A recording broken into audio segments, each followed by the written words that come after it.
Thank you, Mr. Speaker. Expanding London's airports and building a third runway at Heathrow would be incredibly irresponsible in the midst of a climate emergency, flying in the face of the Climate Change Committee's advice. The Prime Minister clearly knows this because he and 7 Cabinet colleagues voted against a third runway at Heathrow in 2018. So can the Prime Minister confirm what is his position now? Prime Minister. Mr. Speaker, I'm not going to comment on speculation.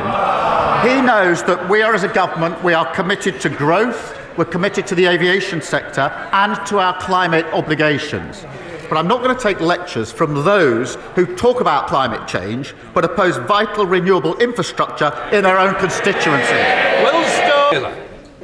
Thank you, Mr. Speaker. Recently, the Prime Minister visited Epsom Hospital, where he committed to not just paper over the cracks in the NHS after years of Conservative lies. Yet on Monday, his government confirmed that our St Helier Hospital will develop these wounds and the hospital will crumble. Mr. Speaker, St Helier Hospital will not survive the delay this has introduced. People will die and NHS staff will break. So I ask the Prime Minister, will he apologise to my constituents as they wait years for a new hospital building? And will he visit the hospital with me to witness firsthand the dire situation our residents face? Prime Minister. Well, Mr. Speaker, he's right to raise the concerns of his constituents, and I'm not surprised that they're frustrated or even angry at the lack of delivery under the previous government. There was no credible plan. Mr. Speaker, they shut. Let me read the Infrastructure and Projects Authority's verdict on what we inherited. This is their words. There are major issues. Prime Minister. Mr. Phil, I expect better from the front bench, and I'm sure you're going to show better, Prime Minister. I think he was Liz Truss's right-hand man, so we wouldn't expect anything else. The verdict on the plan that he is talking about was this. Major issues, this is their record, they should be chuckling, major issues on the definition, the schedule, the budget, the quality and the delivery. It was a fiction, always was. Joe Platt. Thousands of my constituents across Southampton Itchen have had to put up with years of misery because of unsafe fire protection in their own homes, developers dragging their feet and leaseholders having to foot the bill for mistakes they didn't make. Does the Prime Minister agree that enough is enough and it's time for developers to make all homes safe? And will he reassure leaseholders who bought their homes in good faith that this government has their back? Prime Minister. I thank him for raising this really important issue. Too many buildings are still unsafe and the speed of delivery has been far too slow. Our action plan sets out measures to identify buildings at risk and fix them faster. And my message, Mr. Speaker, is clear. The funding is there to fix this, and there's no excuse not to deliver for residents. Jim Ramsey. Solar farms. Thank you, Mr. Speaker. In Swindon North, we have the Panettone Park development. It is one of the largest employment developments in Europe. It's got massive potential for growth. Will the Prime Minister join me in acknowledging the site for boosting economic growth in not only my region but the country, and will he come and visit it with me? Thank you.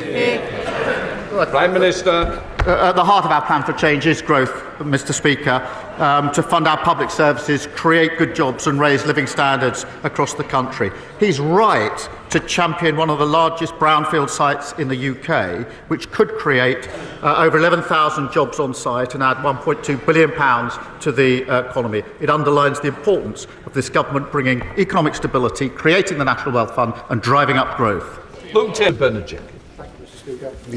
When it comes to his budget, which raised taxes, raised borrowing and raised public spending as a strategy for economic growth, when is the Prime Minister going to accept the words of the Labour Prime Minister in the 1970s, who explained to a Labour conference that in all candour that option no longer exists, and that the only way to obtain sustained economic growth will be by cutting taxes and cutting regulation? Prime Minister. Well, he must have missed recent reports. The ONS has just said that we've got the highest investment for 19 years. The PwC have just said that this is the second best place to invest in the world. The IMF have just upgraded growth, now saying we're predicted to be the fastest growing major European economy. Wages are up and inflation is down. That's after just 6 months. Thank you, Mr. Speaker. Alongside Greater Manchester MPs, I recently met constituents who shared distressing accounts of malpractice by a spinal surgeon affecting many across the region. They have formed an injured staff and patient group, but despite a review, they feel justice hasn't been served and the Hospital Trust is yet to conduct a full patient recall. Will the Prime Minister arrange a meeting with the group and the relevant minister to help them get the justice that they deserve? Well, I thank her for raising this awful case, and the stories and accounts that she puts forward are heartbreaking and deeply concerning. And I will make sure that she and the group receive a meeting with the relevant health minister at the earliest opportunity. Thank you, Mr. Speaker. Kettering General Hospital is where I was born and cared for as a premature baby. But after 14 years of the Conservatives underfunding the NHS, that same maternity ward is partially closed because of RAC. And after giving birth, mothers are transported outside through the car park to receive postnatal care. So will the Prime Minister visit Kettering General to discuss how we can support services like the maternity ward and while we await our rebuild? Prime Minister. Well, she's been a determined champion of Kettering General Hospital, and rightly so. And there are deep anger about the delay to the works because of the failure to have a plan on the party opposite. But while we implement our affordable and deliverable plan to build a new hospital, I can reassure her, Mr. Speaker, that the RAC identified at Kettering General is being mitigated and replaced through the National RAC programme. Mike Martin. Thank you, Mr. Speaker. Before Christmas, Lord Robertson, who's leading the Strategic Defence Review, came before the Defence Select Committee and told us that he couldn't guarantee that the strategic outcomes from the review would be fully funded. Recently, we've also heard in media reports that the review might be delayed until the autumn, so that's a delay of 6 months. Will the Prime Minister take this opportunity to state categorically to the House that the Strategic Defence Review, with its important requirements for the defence of our nation, will be fully funded and delivered on time? Prime Minister. Of course, we're committed to that because this is a serious review into our defence. It needs to make sure that we understand the challenges we face and have the capability to deal with those challenges in the modern era. So that's the exercise that's going through. We've committed to the path to 2.5%. As he knows, the last time 2.5% was spent on defence was under the last Labour government. And that is the difference between the approach on this side of the House and the approach on that side of the House. Harpley Temple. Huddersfield Royal Infirmary has recently reduced its elective waiting list from a high of 4,000 to just 20. Will the Prime Minister join me in paying tribute to NHS staff at my local hospital? Will he ensure that the NHS learns from the HRI's innovative approaches, such as the use of AI for scans and its partnership with Huddersfield University's National Health Innovation Campus?